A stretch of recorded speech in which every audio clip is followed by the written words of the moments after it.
வணக்கம். இந்திய நேரப்படி மதியம் 1:30 மணி செய்திகள். முதலில் தலைப்பு செய்திகளை காணலாம். வங்கக்கடலில் உருவானது குறைந்த காற்றழுத்த தாழ்வு பகுதி. அடுத்த 2 நாட்களில் வலுப்பெற்று தமிழகத்தை நெருங்கும். வானிலை ஆய்வு மையம் தகவல். 1971 போரில் இந்தியாவிற்கு வெற்றியை தேடித்தந்த வீரர்களுக்கு வீர வணக்கம். குடியரசுத் தலைவர் பிரதமர் மோடி புகழாரம். ஒரே நாடு ஒரே தேர்தல் ஜனநாயகத்தை கொன்றுவிடும். முதலமைச்சர் மு.க.ஸ்டாலின் எக்ஸ் தளத்தில் பதிவு. டெல்லியில் இலங்கை அதிபர் அனுரகுமார திசநாயக்கவுக்கு அணிவகுப்பு மரியாதை. ஜனாதிபதி திரௌபதி முர்மு, பிரதமர் மோடி உள்ளிட்டோர் பங்கேற்பு.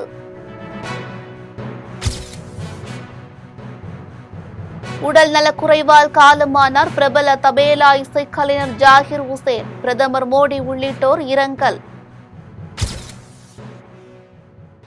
உலக செஸ் சாம்பியன் பட்டம் வென்ற குகேஷ் சென்னை விமான நிலையத்தில் உற்சாக வரவேற்பு. மயோட் தீவை உருக்குலைத்தது சிடோ புயல். குடியிருப்புகளை குப்பை மேடுகளாக மாற்றிய சூறாவளி காற்று. 1000 பேர் பலி என தகவல். இனி விரிவான செய்திகளை காணலாம். 1971 போரில் இந்தியாவிற்கு வெற்றியை தேடித்தந்த வீரர்களுக்கு வீர வணக்கம் என்று குடியரசுத் தலைவர் திரௌபதி முர்மு மற்றும் பிரதமர் மோடி புகழாரம் சூட்டியுள்ளனர். இந்திய குடியரசுத் தலைவர் திரௌபதி முர்மு விஜய் திவாஸ் நாளை ஒட்டி தனது எக்ஸ் தளத்தில் பதிவு ஒன்றை வெளியிட்டுள்ளார்.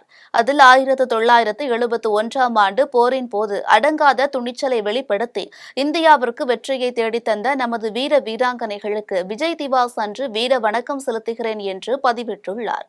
இதேபோல் பிரதமர் மோடியும் தனது எக்ஸ் தளத்தில் விஜய் திவாஸ் நாளை ஒட்டி இந்த நாள் அசாதாரண வீரம் மற்றும் அசைக்க முடியாத நம்பிக்கைக்கும் அஞ்சலி செலுத்துகிறோம் என்றும் அவர்களின் தியாகங்கள் தலைமுறைகளுக்கு என்றென்றும் ஊக்கமளிக்கும் மற்றும் நமது தேசத்தின் வரலாற்றில் ஆழமாக பதிந்திருக்கும் என்றும் தெரிவித்துள்ளார்.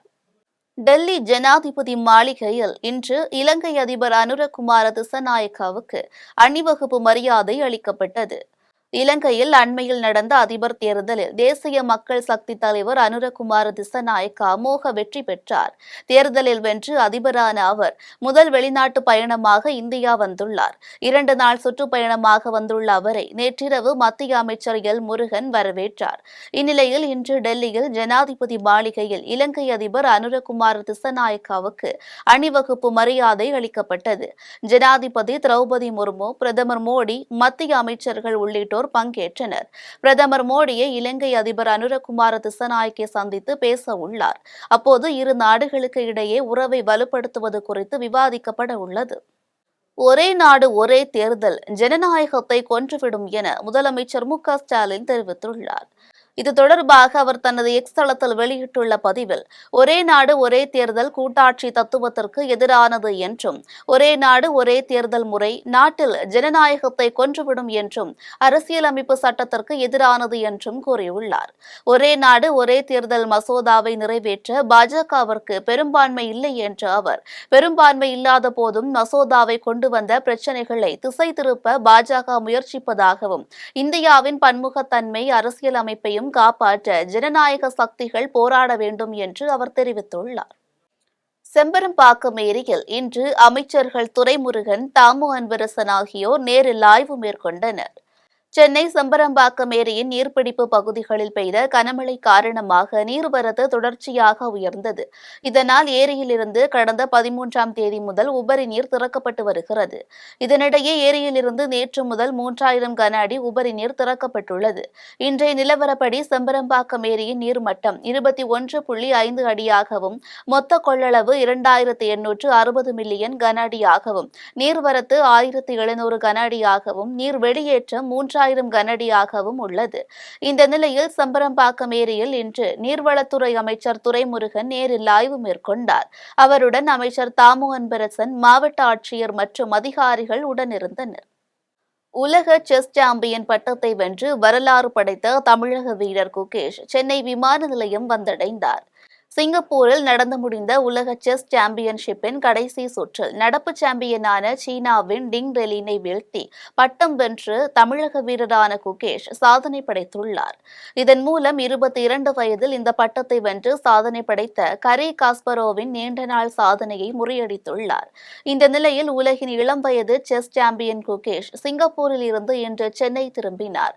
சென்னை திரும்பியுள்ள குகேஷிற்கு விமான நிலையத்தில் தமிழ்நாடு அரசு சார்பில் பிரம்மாண்ட வரவேற்பு அளிக்கப்பட்டது.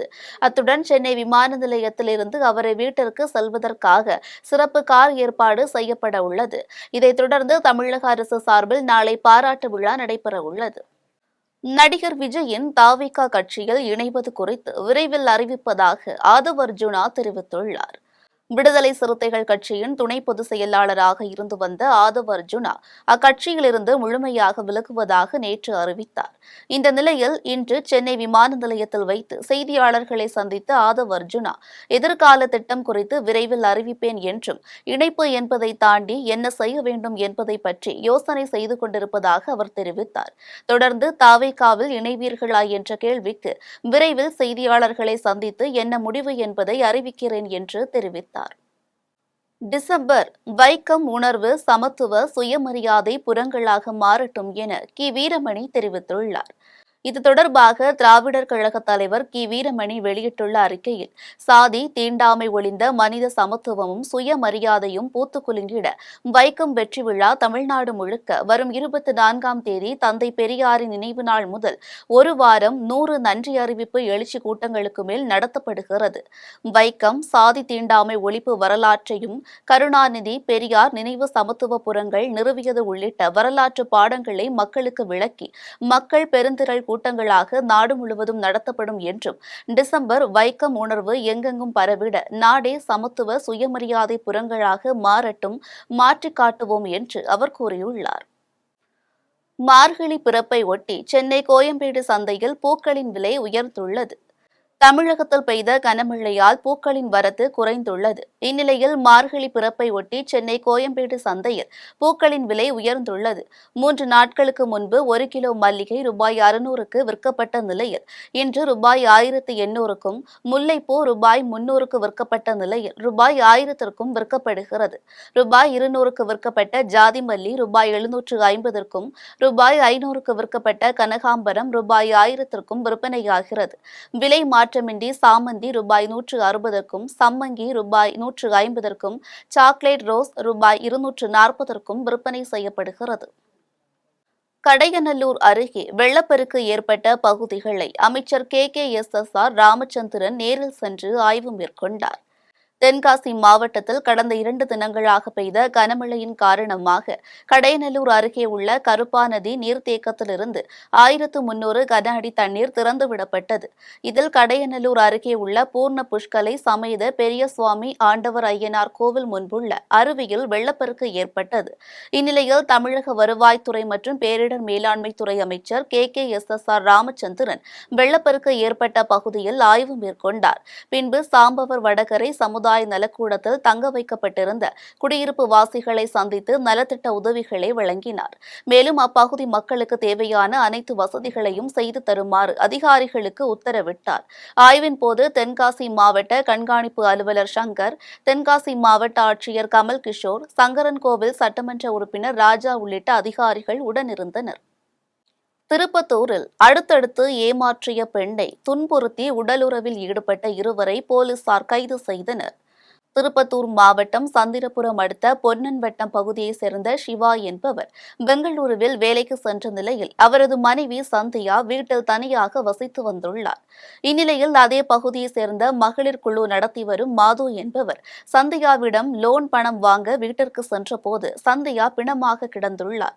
தகவல் அறிந்து சம்பவ இடத்திற்கு வந்த கந்திலி போலீசார் உடலை மீட்டு திருப்பத்தூர் அரசு மருத்துவமனைக்கு பிரேத பரிசோதனைக்காக அனுப்பி வைத்தனர். மேலும் இந்த சம்பவம் குறித்து தனிப்படை அமைத்து போலீசார் விசாரணை மேற்கொண்டு வந்தனர். இந்நிலையில் சந்தியாவின் தொலைபேசியில் 2 எண்களில் இருந்து தொடர்ந்து வந்த அழைப்புகள் மூலம் அதே பகுதியைச் சேர்ந்த விக்னேஷ் மற்றும் குமரேசன் ஆகியோரிடம் விசாரணை நடத்தினர். விசாரணையில் குமரேசனுக்கும் சந்தியாவுக்கும் இடையே முதலில் 7 வருடங்களாக தகாத உறவு இருந்து வந்ததாகவும், இந்நிலையில் குமரேசன் சிங்கப்பூருக்கு சென்றதன் காரணமாக அதே பகுதியைச் சேர்ந்த விக்னேஷ் என்பவரிடம் சந்தியா தகாத உறவில் ஈடுபட்டு வந்ததாகவும் தெரிய வந்தது. இந்நிலையில் 4 மாதங்களுக்கு முன்பு குமரேசன் சொந்த ஊருக்கு திரும்பிய நிலையில் சந்தியாவிற்கும் விக்னேஷுக்கும் இடையே உள்ள தகாத உறவு தெரிந்து இருவருக்கும் இடையே தகராறு ஏற்பட்டுள்ளது. மேலும் வீட்டில் தனியாக இருந்த சந்தியாவை வற்புறுத்தி குமரேசன் உடலுறவில் ஈடுபடவே சந்தியா மயக்கமடைந்துள்ளார். இதையடுத்து வீட்டிற்கு வந்த விக்னேஷும் உடலுறவில் ஈடுபட்டதால் சந்தியா உயிரிழந்ததாக இருவரும் வாக்குமூலம் அளித்தனர். இதையடுத்து இருவரையும் கைது செய்து போலீசார் சிறையில் அடைத்தனர். வேலூரில் ஜேசிபி மீது இருசக்கர வாகனம் மோதிய விபத்தில் வழக்கறிஞர் சம்பவ இடத்திலேயே பலியான சம்பவம் சோகத்தை ஏற்படுத்தியுள்ளது. வேலூர் மாவட்டம் ஊனைமோட்டூரை சேர்ந்தவர் வழக்கறிஞர் ரமேஷ். இவர் இருசக்கர வாகனத்தில் ஆவரம்பாளையம் அருகே சென்றபோது மரங்களை வெட்டி அப்புறப்படுத்தும் பணியில் ஈடுபட்டிருந்த ஜேசிபி வாகனம் வெட்டிய மரங்களை கொண்டு சென்றபோது ரமேஷ் வந்த இருசக்கர வாகனம் ஜேசிபி மீது மோதி விபத்து ஏற்பட்டது. இதில் ரமேஷ் சம்பவ இடத்திலேயே உயிரிழந்தார். இதையடுத்து தகவல் அறிந்து வந்த காவல்துறையினர் உடலை மீட்டு அக்கம்பாறை அரசு மருத்துவக் கல்லூரி மருத்துவமனைக்கு அனுப்பி வைத்தனர். இந்நிலையில் இரவு நேரத்தில் சாலையில் மரங்களை வெட்டும் பணியில் ஈடுபட்டதால் இந்த விபத்து ஏற்பட்டதாக பொதுமக்கள் தெரிவித்துள்ளனர். ஸ்ரீவில்லிபுத்தூர் ஆண்டாள் கோவிலின் கருவறைக்குள் இசையமைப்பாளர் இளையராஜா செல்ல அனுமதி மறுக்கப்பட்ட சம்பவம் பேசும் பொருளாகியுள்ளது. விருதுநகர் மாவட்டம் ஸ்ரீவில்லிபுத்தூர் ஆண்டாள் கோவிலில் இளையராஜா இசையமைத்து வெளியான திவ்ய பாசுரம் நாட்டியாஞ்சலி நிகழ்ச்சி தனியார் நிறுவனம் மூலம் நடைபெற்றது. இந்நிகழ்ச்சியில் கலந்து கொள்வதற்காக இசையமைப்பாளர் இளையராஜா ஸ்ரீவில்லிபுத்தூர் ஆண்டாள் கோவிலுக்கு வருகை தந்தார். அவருக்கு ஆண்டாள் கோவில் நிர்வாகம் சார்பில் வரவேற்பு அளிக்கப்பட்டது. இதைத் தொடர்ந்து ஆண்டாள் ரெங்கமன்னாரை தரிசனம் செய்ய கருவறைக்குள் நுழைந்த இளையராஜாவை அருகே இருந்த ஐயர் மற்றும் பட்டர்கள் கருவறைக்கு வெளியே நிற்குமாறு கோரினர். இதனால் சற்று யோசித்த இளையராஜா சாமி இருக்கும் கருவறையிலிருந்து வெளியே வந்து சாமி தரிசனம் செய்தார். அவருக்கு பரிவட்டங்கள் கட்டப்பட்டு மரியாதை செலுத்தப்பட்டது. இதையடுத்து வடபத்திர சாய் சன்னதி மற்றும் பெரிய பெருமாள் கோவிலில் தரிசனம் செய்து பின்னர் பாடல் வெளியீட்டு விழாவில் கலந்து கொண்டார். கன்னியாகுமரியில் வீட்டில் அத்துமீறி நுழைந்து பெண்களை மிரட்டி சென்ற போலீசாரை கண்டித்து எஸ்டிபிஐ கட்சியினர் ஆர்ப்பாட்டத்தில் ஈடுபட்டனர். கன்னியாகுமரி மாவட்டம் திட்டுவிளையைச் சேர்ந்த அப்துல் காதர் என்பவர் ஆட்டோ ஓட்டுநராகவும் எஸ்டிபிஐ கட்சியின் நிர்வாகியாகவும் இருந்து வருகிறார். இவர் மீது காவல் நிலையங்களில் இதுவரை எந்த ஒரு வழக்கும் இல்லாத நிலையில் திடீரென பூதப்பாண்டி போலீசார் சிலர் காதர் இல்லாத நேரத்தில் அவரது வீட்டில் அத்துமீறி நுழைந்து அப்துல் காதரை ரவுடிகள் பட்டியலில் சேர்க்க உள்ளதாக கூறி வீட்டில் உள்ள பெண்களை மிரட்டி சென்றதாக கூறப்படுகிறது. இந்நிலையில் இதுகுறித்து ஆட்சியர் அலுவலகத்தில் புகார் அளித்தும் எந்தவித நடவடிக்கையும் எடுக்கப்படாததால் திட்டுவிளை நகர எஸ்டிபிஐ சார்பாக பெண்கள் உட்பட ஏராளமான இஸ்லாமியர்கள் கலந்து கொண்டு காவல்துறையை கண்டித்து ஆர்ப்பாட்டத்தில் ஈடுபட்டனர். இந்த சம்பவம் அப்பகுதியில் பெரும் பரபரப்பை ஏற்படுத்தியுள்ளது.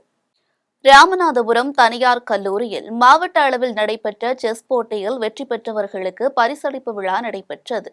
ராமநாதபுரத்தில் மாவட்ட அளவிலான 25வது செஸ் போட்டிகள் செஸ் அசோசியேஷன் சார்பில் தனியார் கலை மற்றும் அறிவியல் கல்லூரியில் நடைபெற்றது.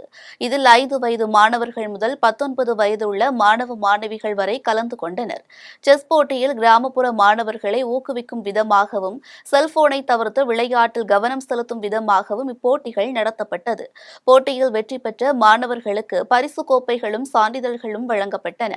பனைக்குளம், களங்காப்புலி, தேவி பட்டணம், ராமநாதபுரம், ரெகுநாதபுரம் மற்றும் மாவட்ட அளவில் பள்ளிகளிலிருந்து 300க்கும் மேற்பட்ட மாணவர்கள் கலந்து கொண்டனர்.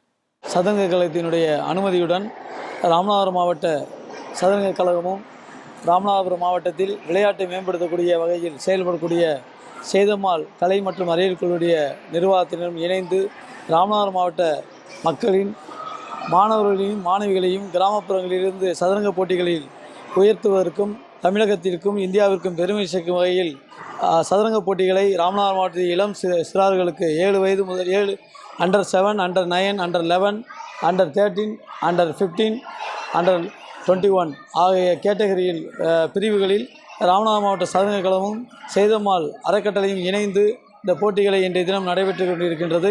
இந்த போட்டியில் சுமார் 300 மாணவ மாணவிகள் கலந்து கொண்டனர்.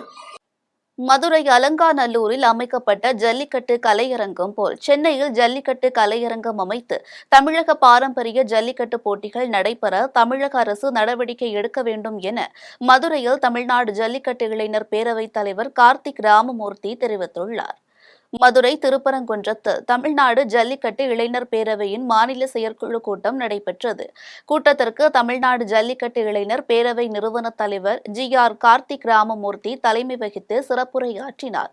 கூட்டத்தில் மதுரை, சிவகங்கை, விருதுநகர், தேனி, திண்டுக்கல், தஞ்சாவூர், சேலம், தருமபுரி, சென்னை, திருவள்ளூர், விழுப்புரம், திருநெல்வேலி, கன்னியாகுமரி, தென்காசி, திருச்சி, புதுக்கோட்டை உள்ளிட்ட தமிழகத்தின் 25 மாவட்டங்களில் இருந்து 300க்கும் மேற்பட்ட நிர்வாகிகள் கலந்து கொண்டனர்.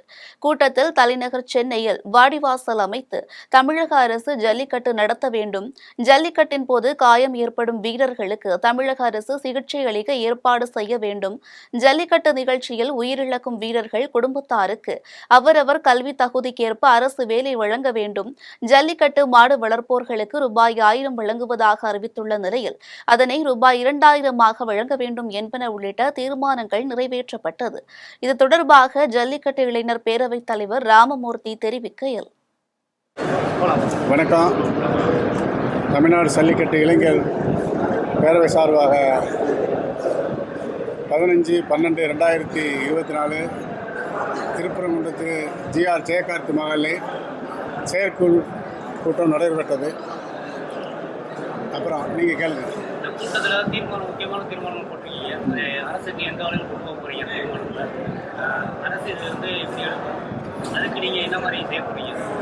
தமிழ்நாடு ஜல்லிக்கட்டு இளைஞர் பேரவை சார்பாக எங்களுடைய தீர்மானம் ஒரு 10 தீர்மானம் வச்சுருக்கோம். 10 தீர்மானத்தில் 4 தீர்மானம் அரசாங்கத்துக்கு பார்வைக்கு கொண்டு போகிற தீர்மானமாக நாங்கள் வச்சுருக்கோம்.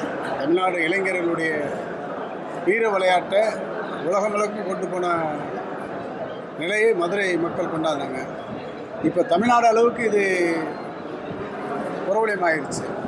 அப்படிப்பட்ட வீர விளையாட்டுக்கு சென்னையில், மதுரையில் எப்படி கவர்மெண்டால் வாடிவாசல் கட்டி கவர்மெண்ட்டு ஜல்லிக்கட்டை நடந்துச்சோ அதே மாதிரி சென்னையிலையும் நடத்த வேண்டும். தர்மபுரியில் நடைபெற்ற மதிமுக ஆலோசனைக் கூட்டத்தில் பல்வேறு தீர்மானங்கள் நிறைவேற்றப்பட்டன. மதிமுக சார்பில் தருமபுரி மாவட்ட நிர்வாகிகள் ஆலோசனைக் கூட்டம் மாவட்ட கழக அலுவலகத்தில் நடைபெற்றது. கூட்டத்திற்கு மாவட்ட அவைத்தலைவர் குணசேகரன் தலைமை வகித்தார். மாவட்ட கழக செயலாளர் ராமதாஸ் கலந்து கொண்டு கூட்டத்தின் நோக்கம் குறித்து சிறப்புரையாற்றினார். கூட்டத்தில் இந்து அறநிலைத்துறைக்கு சொந்தமான நிலங்களில் உள்ள ஆக்கிரமிப்புகளை அகற்ற வேண்டும் எனவும், கட்சிக்கு புதிய உறுப்பினர்களை சேர்த்தல், புதிய சந்தாக்களை வசூலித்தல் உள்ளிட்ட பல்வேறு தீர்மானங்கள் நிறைவேற்றப்பட்டன. இதில் கழக நிர்வாகிகள் பலர் கலந்து கொண்டனர். விருத்தாச்சலத்தில் பல்வேறு கோரிக்கைகளை முன்வைத்து நெல் கொள்முதல் பணியாளர்களின் சங்கத்தின் ஒர்க்கர்ஸ் வாய்ஸ் முதல் மாநில மாநாடு நடைபெற்றது. கடலூர் மாவட்டம் விருத்தாச்சலத்தில் தனியார் மண்டபத்தில் தமிழ்நாடு நெல் கொள்முதல் பணியாளர்களின் சங்கத்தின் சார்பில் பல்வேறு கோரிக்கைகளை முன்வைத்து ஒர்க்கர்ஸ் வாய்ஸ் முதல் மாநாடு நடைபெற்றது. மாநாட்டிற்கு மாநில தலைவர் சண்முகவேல் தலைமை தாங்கினார்.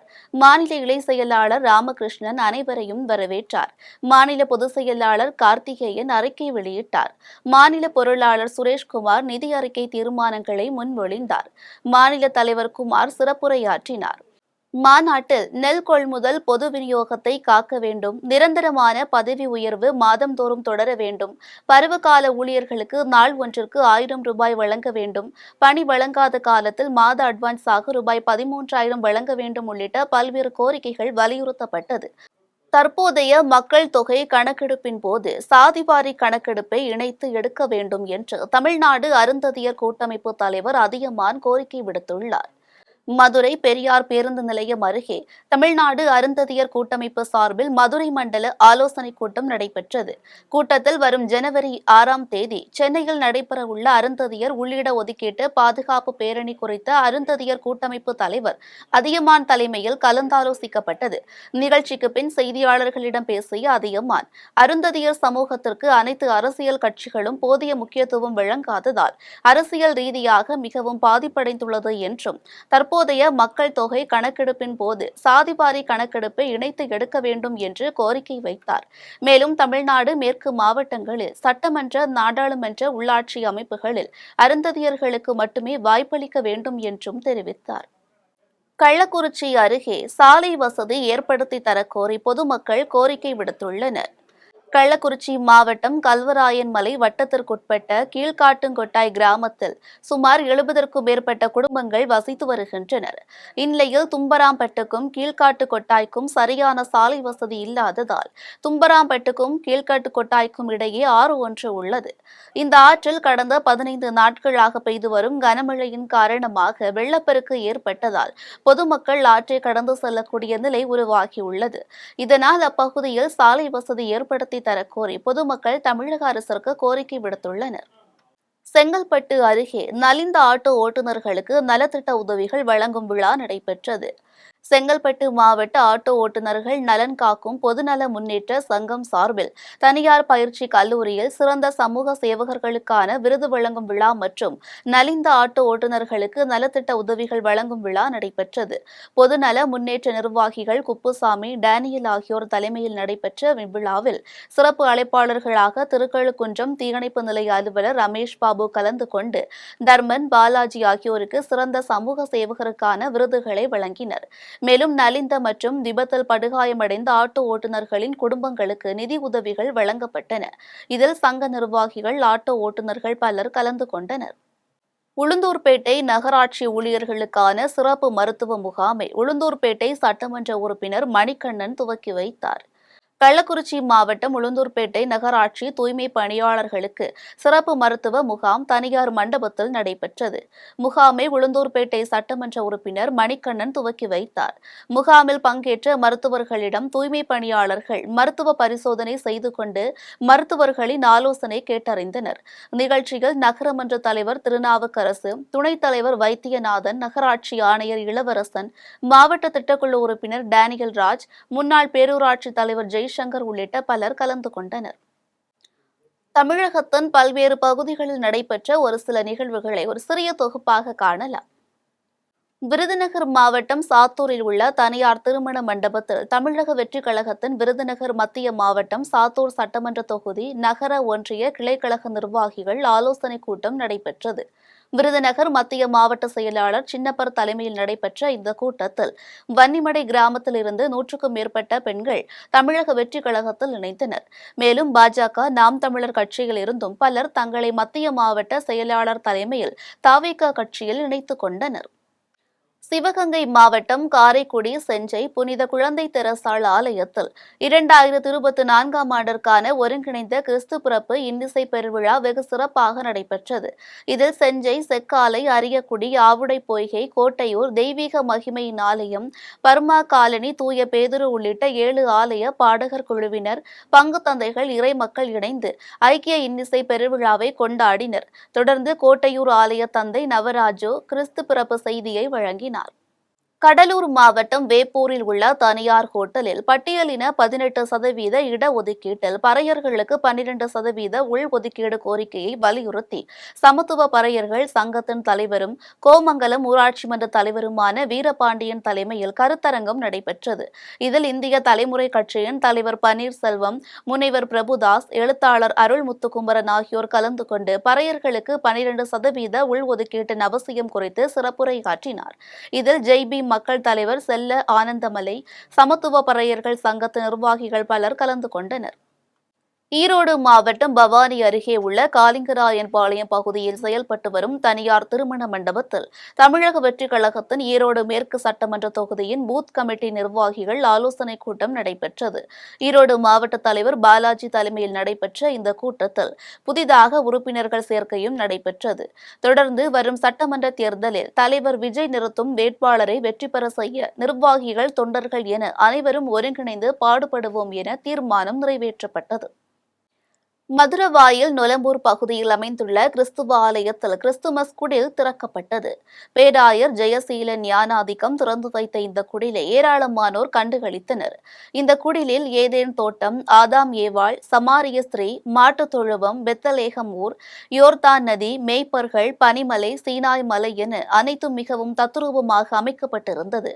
தொடர்ந்து ஆலயத்தில் நடத்தப்பட்ட சிறுவர்களுக்கான கலை நிகழ்ச்சிகளை ஏராளமானோர் கண்டுகளித்தனர். தேனி மாவட்டம் கம்பத்தில் நகர காங்கிரஸ் கட்சியின் சார்பாக முன்னாள் காங்கிரஸ் கட்சியின் தலைவர் EVKS இளங்கோவனின் மறைவை ஒட்டி காந்தி சிலை முன்பு இரங்கல் கூட்டம் நடைபெற்றது. கூட்டத்தில் அவரது மறைவை ஒட்டி மௌன அஞ்சலி செலுத்தப்பட்டு பின்னர் அவரின் அரசியல் வாழ்க்கை குறித்து பேசப்பட்டது. இதில் காங்கிரஸ் உள்ளிட்ட கூட்டணி கட்சி நிர்வாகிகள் பலர் கலந்து கொண்டனர். காஞ்சி மாநகராட்சிக்குட்பட்ட பூக்கடை சத்திரம் அருகே காஞ்சிபுரம் கிளை மற்றும் அரசு தலைமை பொது மருத்துவமனையுடன் இணைந்து 38வது இரத்த தான முகாம் தமிழ்நாடு தௌஹீத் ஜமாத் கிளை தலைவர் சாகுல் ஹமீத் தலைமையில் நடைபெற்றது.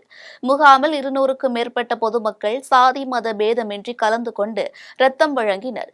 மாநகராட்சி 1வது வார்டு கவுன்சிலர் அஸ்மா பேகம், 5வது வார்டு கவுன்சிலர் இலக்கியா ஆகியோர் சிறப்பு அழைப்பாளர்களாக கலந்து கொண்டு இரத்த கொடையாளர்களுக்கு சான்றிதழ் வழங்கினர்.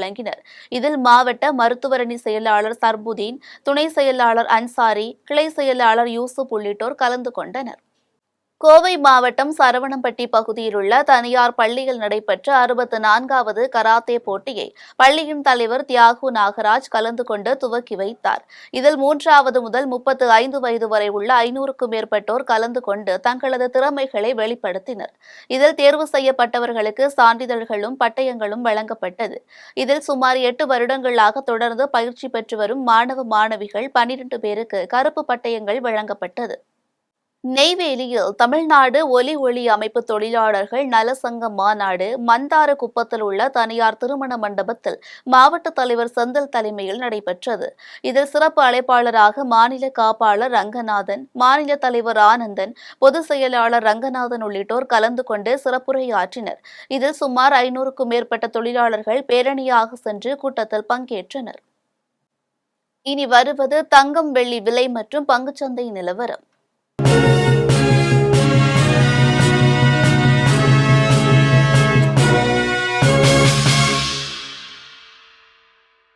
சென்னையில் ஆபரண தங்கத்தின் விலை இன்று ஒரு சவரன் 57,120 ரூபாய்க்கு விற்பனை செய்யப்படுகிறது.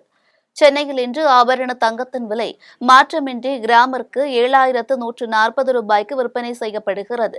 மேலும் ஒரு சவரன் தங்கம் 57,120 ரூபாய்க்கு விற்பனை செய்யப்படுகிறது. 24 கேரட் தூய தங்கம் ஒரு சவரன் 62,312 ரூபாய்க்கு விற்பனை செய்யப்படுகிறது.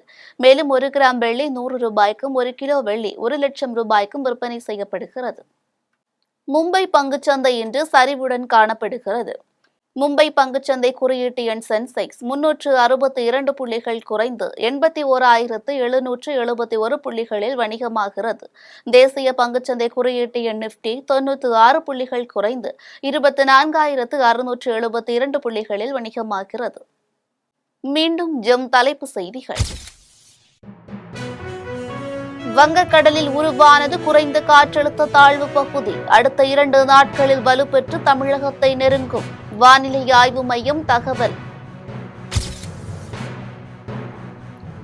1971 போரில் இந்தியாவிற்கு வெற்றியை தேடித்தந்த வீரர்களுக்கு வீர வணக்கம்.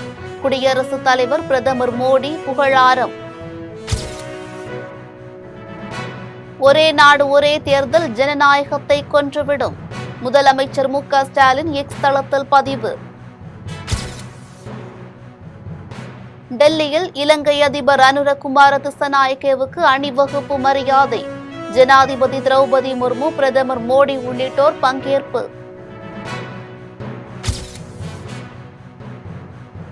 உடல் நலக்குறைவால் காலமானார் பிரபல தபேலா இசைக்கலைஞர் ஜாகிர் உசேன். பிரதமர் மோடி உள்ளிட்டோர் இரங்கல். உலக செஸ் சாம்பியன் பட்டம் வென்ற குகேஷ் சென்னை விமான நிலையத்தில் உற்சாக வரவேற்பு. மயோ தீவை உருக்குலைத்தது சிடோ புயல். குடியிருப்புகளை குப்பை மேடுகளாக மாற்றிய சூறாவளி காற்று. 1000 பேர் பலி என தகவல். இத்துடன் ஜெம் செய்திகள் நிறைவடைகின்றன.